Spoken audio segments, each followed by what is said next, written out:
Did Moses use this structure in the writing of Genesis? Okay. Did Moses use literary patterns from his day? Did Moses use literary patterns of his day? Did Moses use the language of his day? Moses wrote probably in Hebrew, right? So Moses is writing Hebrew. What is the Hebrew language? Let me just kind of be upfront and honest with you on this. Is the Hebrew language a Canaanite dialect? The Hebrew language is a Canaanite dialect.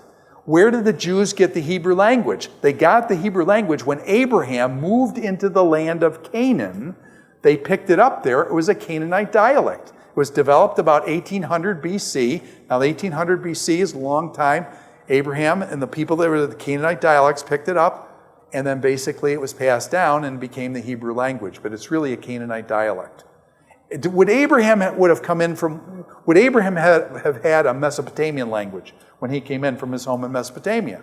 Yeah, and he gets into Canaan, he kind of adapts it and stuff, and then it comes down to Moses and goes off. Now, did Moses write in the language of the people? Yes. Would he write in the style of the people? By the way, are there certain styles of writing that change over a period of time? If you wrote a letter and you wrote an email, would there be two different styles for how you'd write a letter and write an email? When you write on Facebook, is that different than you write on an email?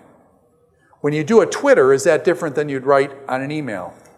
Okay, do we have different styles today? Yeah. Would Moses have had different literary styles that he uses? And I will show you that the book of Deuteronomy is like an exact form shape of a Hittite treaty. It is almost exactly the shape of a Hittite treaty. The content is different, but the form is similar.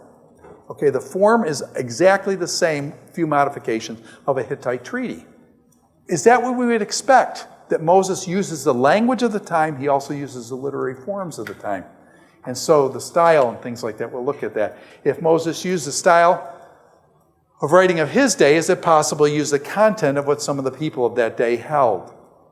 In other words, for example, did the people in Moses' day hold that the earth was round or flat? Why would they hold the earth as flat? Yeah, because you go out the door here, you say the quad, that's pretty, flat and things like that. And you look around, the earth looks pretty flat. The people those days would have held the earth as flat. Okay? By the way, is it possible the Bible could even refer to something like that? Has anybody ever heard of the four corners of the earth referred to in the Bible? Isaiah chapter 11, verse 12. Four corners of the earth. That means the earth's flat. Does it? Now, when you say four corners of the earth, does that mean it's a flat earth? By the way, some Christians who are posing around earth argued that the earth was flat based on that passage in Isaiah. Is that what Isaiah means? Does anybody here talk about the four corners of the earth? If you said the four corners of the earth today, does that mean you think the earth's flat? No. Is that just a literary way of saying the four corners of the earth, north, south, east, and west? You're just saying like that. Okay, you're not saying the earth's flat. So the Bible's not wrong there. It's just people misunderstood it.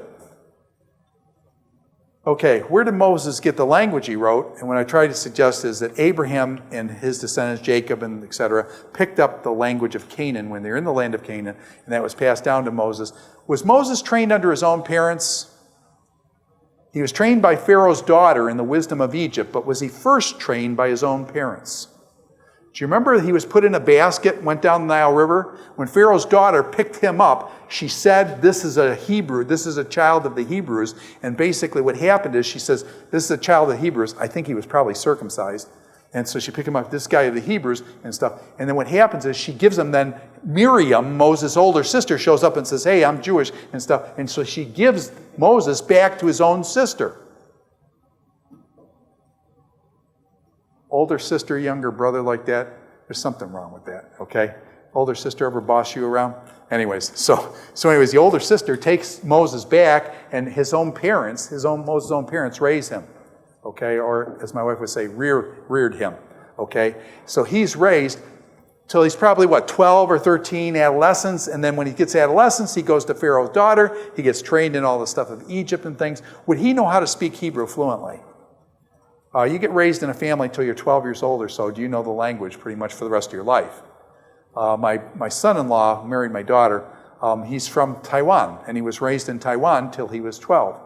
When he comes to English, can he speak English fluently? He still says sheeps and deers. Not deer, deers. He puts an S on the end of everything. I mock him out because he does that, Actually, he's got a problem. I mean, he took the SAT. The SAT was in English. He missed 5 points on the SAT. Okay, so the kid's the man, guy, he's married to my daughter. I guess he's a man. Okay, I better get out of this. All right. What I'm saying is, he missed 5 points on his SATs. The guy pretty bright. Okay, he went to Harvard, went to MIT. Okay, the guy's pretty bright and stuff. But he still says sheeps and he still says deer, so we get him on that. But question, does he know Mandarin? No, he was raised till he's 12 at Taiwan. Does he still know Mandarin fluently? Yeah, okay. So I'm saying was where you raised, so Moses knew this stuff in his childhood and stuff. And so, okay, let me get out of there. Can non-Jewish, non-prophets, pagan people say some things that are true? Can some pagan people say things that are true? Yes, and if Moses records what those pagan people says is something true, it's in the Bible, it's still true. So be careful, with some of the stuff. Did God accommodate his truth to express things in a way that was in harmony with the way the ancient man saw things? Okay, he accommodated himself in language. Okay, so God speaks in Hebrew. He uses the literary forms of the day. How much did he accommodate himself to? I mean, did God come down to Moses and say, Moses, you guys think the earth's flat. The earth's not flat, it's round. Did God ever come down and straighten them out?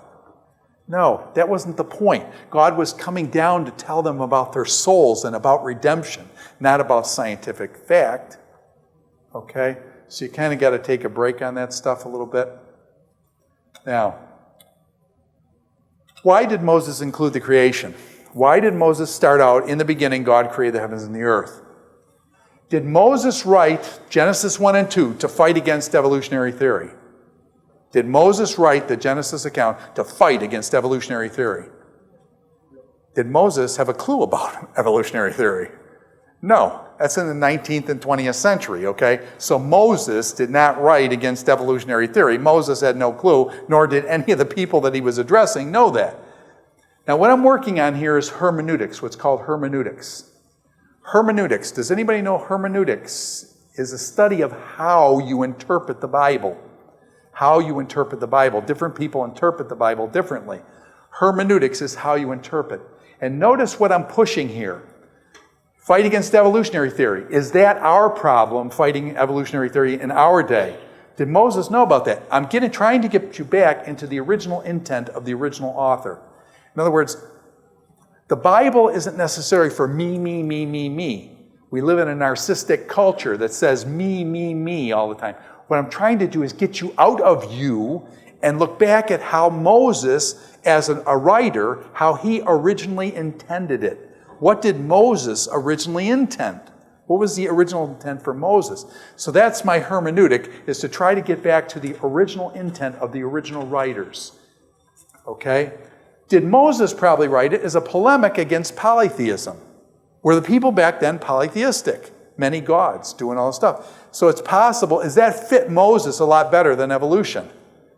Yeah, because they were struggling with polytheism, and so it's possible he starts out, no, it's not Baal and Asherah went to war and Baal cut her up and stuff.